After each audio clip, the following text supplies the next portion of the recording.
Hello student, welcome back to my channel Samrat academy. Student, मेरा नाम है आकाश। आज की वीडियो बहुत ही ज्यादा इंपॉर्टेंट आप लोगों के लिए है। क्लास 10th सामाजिक विज्ञान के मानचित्र कार्य लेकर मैं आया हूं आप लोगों के सामने, और सब कुछ डिटेल में बात करेंगे कि 2023 बोर्ड एग्जाम में मानचित्र कैसे आप भरोगे। 10 नंबर के लिए मानचित्र पूछा जाता है, ठीक है। 10 नंबर आप फ्री में उठा ले जाओगे। और आज मैं जो मॉडल पेपर का मानचित्र है, जो मॉडल पेपर ने लॉन्च किया है मानचित्र के क्वेश्चंस, वो क्वेश्चंस करने वाले हैं 10 नंबर के टोटल।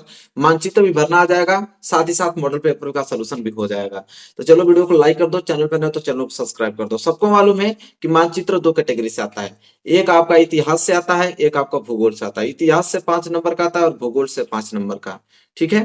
तो चलो हम 10 नंबर के मानचित्र कार्य भरना सीखते हैं, और वहां से एक भी नंबर छूटेगा नहीं। आप लोग डिटेल में समझाने वाला हूँ। 2 मानचित्र भी लेकर आया हूं मैं, एक इतिहास के लिए, एक भूगोल के लिए। तो चलिए एक मैं साइड करता हूँ, और एक जो पहला प्रश्न यहाँ पे 9 प्रश्न आप लोगों को जो एग्जाम में आएगा, तो 9वां प्रश्न मानचित्र से रहेगा कि मानचित्र संबंधित प्रश्न कीजिए, ठीक है। लिखा है कि निम्नलिखित स्थानों को भारत के रेखा मानचित्रों पे इस चिन्ह द्वारा नाम सहित दर्शाइए। सही नाम व सही अंकन हेतु मतलब डेटेड कह रहा हूँ, आधा आधा अंक निर्धारित है। मतलब अगर सही आपने लोकेशन और सही आपने नाम दे दिया, तो आधे आधे नंबर के हिसाब से 1 नंबर आपको मिल जाएगा एक क्वेश्चन पे। तो चलो पहला क्वेश्चन देखिए क्या है। पहला क्वेश्चन हमसे ये पूछा है कि वह स्थान जहाँ जलियांवाला बाग हत्याकांड हुआ, ठीक है। वह स्थान जहाँ जलियांवाला बाग हत्याकांड हुआ कहाँ पे हुआ था? सबको मालूम है कि अमृतसर में हुआ था। कहाँ पे? अमृतसर में हुआ था। अब अमृतसर इस लोकेशन में कहाँ है, आपको नाम सहित आपको दर्शाना होगा। तो चलो अमृतसर ढूंढते हैं। तो देखो ये वाला जो लोकेशन है, यहाँ पे आपको दिखाई दे रहा है, ये आपका अमृतसर है। तो लोकेशन आपको बिंदु टाइप कर देना, क्योंकि इसी बिंदु से दर्शाना था। इस तरह बिंदु आपको कर देना है, और यहाँ पे आप लाइन ड्रॉ कर कर आपको दर्शाना है कि ये जो बिंदु है वो है आपका अमृतसर।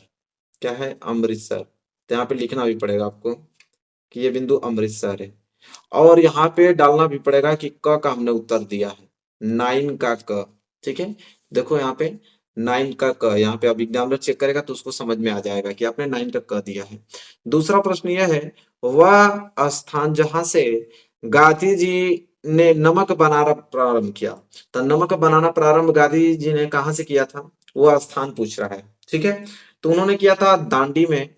तो दांडी आप लोकेशन में देखिए, दांडी आप कहाँ है, दांडी लोकेशन आपको याद होना चाहिए। तो ये जो लोकेशन आप देख रहे हैं यहाँ पे, ये लोकेशन आपका दांडी का है, ठीक है। तो यहाँ पे आपको इस तरह डॉट चिन्ह लगाकर, और यहाँ पे आपको इंडिकेट करना पड़ेगा कि यह लोकेशन दांडी का है, ठीक है। और लिखना पड़ेगा दांडी।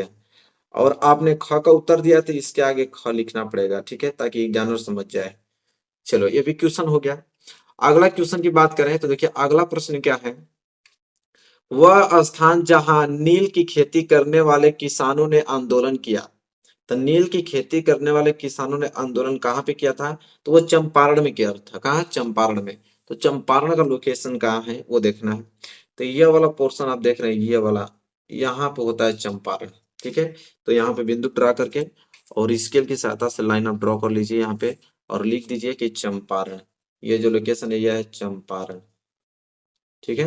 तो यहाँ पे चंपारण लिखने के बाद ये ग वाला था ना, तो यहाँ पे ग भी लिखना है आप लोगों को, ग, ठीक है। इसके बाद देख लेते हैं आगे।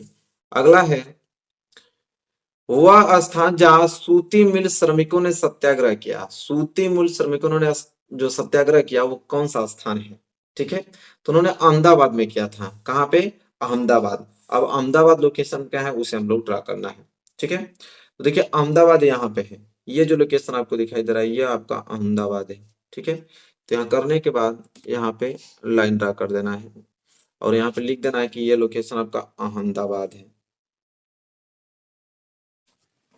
अहमदाबाद, ठीक है। और आपने घ किया है तो यहाँ पे घड़ी घर लिख देना है, ठीक है। देखिए कितना अच्छा सा लग रहा है, पूरा नंबर मिल जाएगा। लास्ट प्रश्न इसका है, इसके बाद हम लोग भूगोल वाला देखेंगे। वह स्थान जहां दिसंबर 1920 में भारतीय राष्ट्रीय कांग्रेस का अधिवेशन हुआ। देखिए दिसंबर एक सितंबर में भी, तो सितंबर अगर यहाँ रहा था सितंबर 1920 तो वो आपको कोलकाता में हुआ था, लेकिन यहाँ पे दिसंबर 1920 है तो वो नागपुर में हुआ था, ठीक है, अधिवेशन। अब नागपुर लोकेशन में आप लोगों को ढूंढना है, ठीक है। तो यहाँ पे जो लोकेशन आपको दिखाई दे रहा है ये वाला, ये आपका नागपुर है, ठीक है। तो यहाँ पे लिखना ड़, और क्या लिखोगे, नागपुर, नागपुर लिखोगे। और यहाँ पे लिखना भी है कि 1920, वो भी दिसंबर वाला, दिसंबर की जो अधिवेशन हुआ 1920 में, वह नागपुर में हुआ था। ठीक है, इस तरह। अब देखो पूरा का पूरा आपको नंबर मिल जाएगा, और यहाँ पे हमने सोल्यूशन भी कर दिया। यहाँ से 5 नंबर आप लोगों का क्लियर हो गया। ठीक है, चलिए अब हम लोग इसके बाद वाले प्रश्न जो 10वां है उसको देखते हैं, वो भी मानचित्र का ही है, तो इतिहास से था, वो भूगोल से होगा, उसको अब ड्रा करते हैं। देखिए, प्रश्न नंबर 10वां नहीं, वो 9 का क था, ये 9 का ख है। ठीक है, इसमें भी बोला है दिए गए भारत के मानचित्र में निम्नलिखित को दर्शाइए। अब इस चिन्ह को अलग अलग तरीके से हम लोगों को दर्शाना है। कह रहा है कि पश्चिम बंगाल का एक उत्थान। ठीक है, तो पश्चिम बंगाल का कोई उद्यान होगा, उसको इस चिन्ह द्वारा दर्शाना है। नर्मदा नदी पर कोई बांध है, तो उसको इस चिन्ह से हम लोगों को दर्शाना है मानचित्र पर। महानदी को इस चिन्ह से, झारखंड का एक कोयला क्षेत्र को त्रिभुज के आकार से दर्शाना है। भारत के पूर्वी तट पर स्थित एक पतन को आयत के चिन्ह द्वारा दर्शाना है। तो चलिए सब कुछ लोग करते हैं, एक मानचित्र नया ले लेते हैं हम लोग इसके लिए, भूगोल के लिए। चलिए पहला प्रश्न देखिए क्या बोला है यहाँ पे। पहला बोला कि पश्चिम बंगाल का एक जो उद्यान है, इस चिन्ह द्वारा नाम सहित आपको दर्शाना है। तो पश्चिम बंगाल का एक उद्यान है सुंदरवन। क्या है, सुंदरवन। अब यहाँ पे सुंदरवन लोकेशन में क्या है वो हम लोगों को ढूंढना है। तो यह लोकेशन आप देख रहे हैं, यह लोकेशन आप लोगों का सुंदरवन है।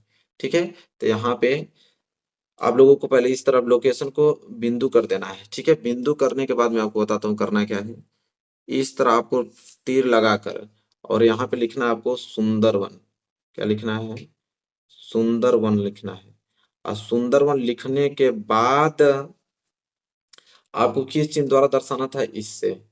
यह बॉक्स था इस तरह, यही था ना, देखिए यही था, इस चिन्ह द्वारा। तो यह आपका 9 का पहला हो गया। ठीक है, 9 का ख, यहाँ लिखेंगे 9 के ख का, ये क्वेश्चन नंबर पहला यहाँ पे सॉल्व हो गया। ठीक है, चलिए। नहीं तो अगर ये नहीं लिखेंगे, बस इस चिन्ह से भी दर्शाएंगे, तो वो समझ जाएगा एग्जामिनर कि हाँ सुंदरवन जो है वो आपका पश्चिम बंगाल का एक उद्यान है। ठीक है, इसके बाद दूसरा है नर्मदा नदी पर बना बांध।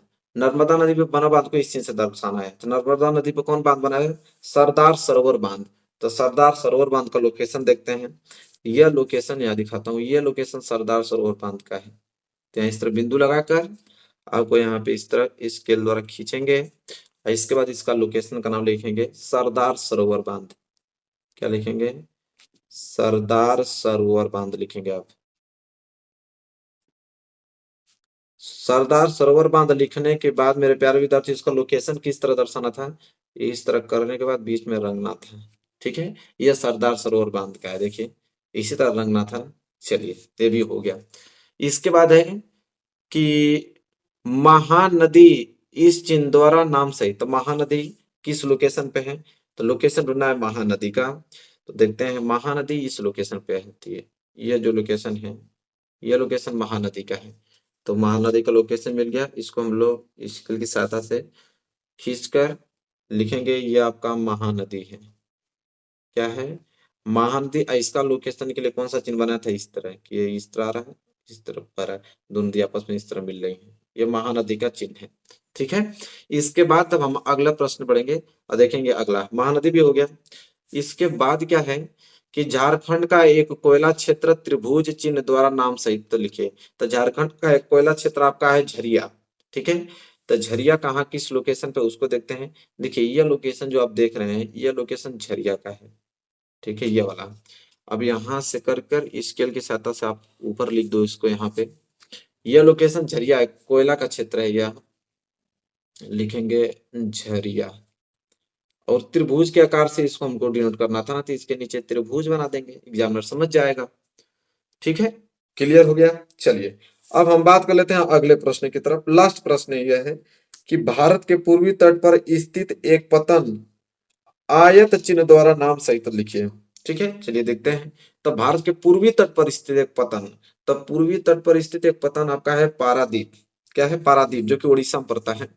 तो वो पारादीप का लोकेशन हम लोग ढूंढेंगे। पारादीप का लोकेशन कहाँ है, ये वाला आप लोकेशन देख रहे हो, ये वाला, ये लोकेशन पारादीप का है। ठीक है, तो इसमें भी आप एरो बनाकर यहाँ आगे लिख दो इसको यहाँ पे। ठीक है, कौन सा, पारादीप पतन है ना, पारादीप पतन पूछा था। तो पारादीप कहाँ पे पड़ता है, तो आप ये भी लिख देना कोष्टक में, उड़ीसा में। कहाँ पे? उड़ीसा में पड़ता है। और इसको आयत चिन्ह से दर्शाना था, तो इसके बगल में आप बना देना आयत, इस तरह बॉक्स बना देना। ठीक है, बॉक्स बन गया। चलिए, ये भी क्लियर हो गया। तो ये भी देखिए कितना अच्छे से भर दिया हमने, अच्छे तरीके से इंडिकेट किया। 10 नंबर आपको एग्जाम में पूरा का पूरा देगा। ठीक है, तो देखिए इसी प्रकार भरना होता है। आई होप आपको क्लियर हो गया होगा अच्छे तरीके से। मेरे प्यारे विद्यार्थी, वीडियो आपको अच्छा लगा तो लाइक कीजिएगा, चैनल पर नए हैं तो चैनल को सब्सक्राइब कीजिएगा, बेल आइकन को प्रेस कर लीजिएगा। मिलेंगे एक प्यारे से नेक्स्ट वीडियो में, तब तक के लिए धन्यवाद।